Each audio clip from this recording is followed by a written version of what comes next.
বন্ধুরা, পুজোর সময় কিছু স্পেশাল করতে নিজের পরিবারের জন্য কার না ভালো লাগে। তো আমিও বানিয়ে নিলাম একটা স্পেশাল ছাতু ভরে লুচি বলো ইয়া কচুরি বলো। তো খুবই দারুণ খেতে হয়েছিল, আর দেখতেই পাচ্ছ একদম ফুলকো ফুলকো একদম কচুরিগুলো তৈরি হয়ে গেল। তো চলো তোমাদের সাথে এই রেসিপিটাও শেয়ার করে নিই। তো প্রথমেই ফ্রাইং প্যানের মধ্যে 2-3 চামচ রিফাইন্ড অয়েল দিলাম। এবার দিয়ে দিলাম হিং, 1 চামচের মতন মৌরি, আর দিলাম 1.5 চামচের মতন আমচুর পাউডার, অল্প চিনি, অল্প নুন, তারপর দিয়ে ভালো করে একটু ফ্রাই করলাম। তারপরে দিয়ে দিলাম ছাতু।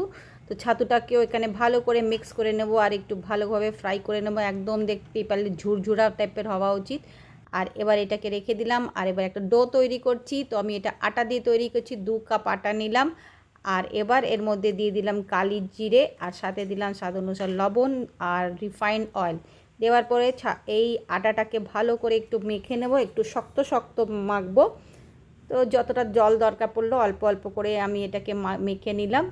এই কচুরিটা খেতে এতই ভালো লাগে কি বলবো তোমাদেরকে। আর এটাকে তোমরা 3-4 দিন জন্য স্টোর করেও রাখতে পারো, খারাপ হবে না। বাস একটুখানি মাইক্রো ওভেনে গরম করে নেবে আর খাবে। আর দেখো এদিকে আমি 3-4 মিনিটের জন্য আটাটাকে রেখে দিয়েছিলাম রেস্ট করার জন্য। এবার একটুখানি লোই বানিয়ে নিলাম ছোটো ছোটো গোল গোল করে। আর এর মধ্যে ওই ছাতুর পুরটা ভরবো। তো ছাতুর পুরটাকে ভালো করে একটু সিল করতে হবে, না তো আবার ফেটে যাবে বেলবার সময়। তো ভালো করে একটু সিল করে নেবে। তো ভিডিওতে তোমরা দেখতেই পারলে আমি কিভাবে এটাকে সিল করলাম। ব্যাস ওই প্রসেসে সিল করে নেবে। আর ব্যাস অল্প তেল চাটুর মধ্যে লাগিয়ে একটু লুচির আকারে, ছোট্ট একটা লুচির আকারে আমি এটাকে বেলে নিলাম। তো আমার অনেক বন্ধুরা আমার এই ভিডিওস, আমার রেসিপি ভিডিওস খুব পছন্দ করে। তাদেরকে অনেক অনেক ধন্যবাদ। তোমরা লাস্ট অবধি দেখো আর ভালো মতো গঠনমূল্য একটা কমেন্ট দাও।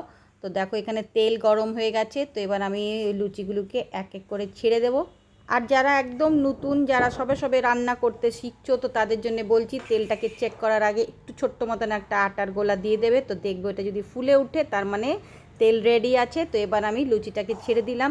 তো এই পিঠ ওপিঠ করে লুচি করার দরকারই পড়ে না, একটুখানি চামচ দিয়ে দিয়ে তেলটাকে উপরে দিয়ে দেবো। তাহলেই দেখবে লুচি ফুলে উঠে খুব সুন্দরভাবে ফুলকো ফুলকো লুচি একদম রেডি হয়ে যাবে। তো তোমরা যারা কখনো এরকম করে বানাওনি, একবার বানিয়ে ট্রাই করবে, খেতে খুবই দারুণ হয়। আর কিছু তরকারিও লাগে না, শুধু শুধুই খেতে পারো আচার। আমি তো এটা মনে করি যখন ঘরের মধ্যে সবাই গেস্ট থাকে, পরিবার সাথে থাকে, তখন নিজের হাতে বানিয়ে কিছু খাওয়াতে ওদেরকে যা মজা লাগে সেটা আমি অনুভব করতে পারি। তোমরা সবাই অনুভব করো। আর ওরা যখন খাবারের আমাদের প্রশংসা করে তো কত ভালো লাগে। তো এই জন্যেই তোমরাও বানিয়ে একবার ট্রাই করবে, খুবই ভালো লাগবে খেতে। তাহলে বন্ধুরা, তোমাদের কীরকম লাগলো এই রেসিপি ভিডিওটা একটু আমাকে জানাবে। ভালো লাগলে লাইক কমেন্ট শেয়ার করবে। লাস্টে আমি সবাইকে জানাই হ্যাপি দুর্গা পূজা আর নবরাত্রির শুভকামনার সাথে আমি এই ভিডিওটা শেষ করছি।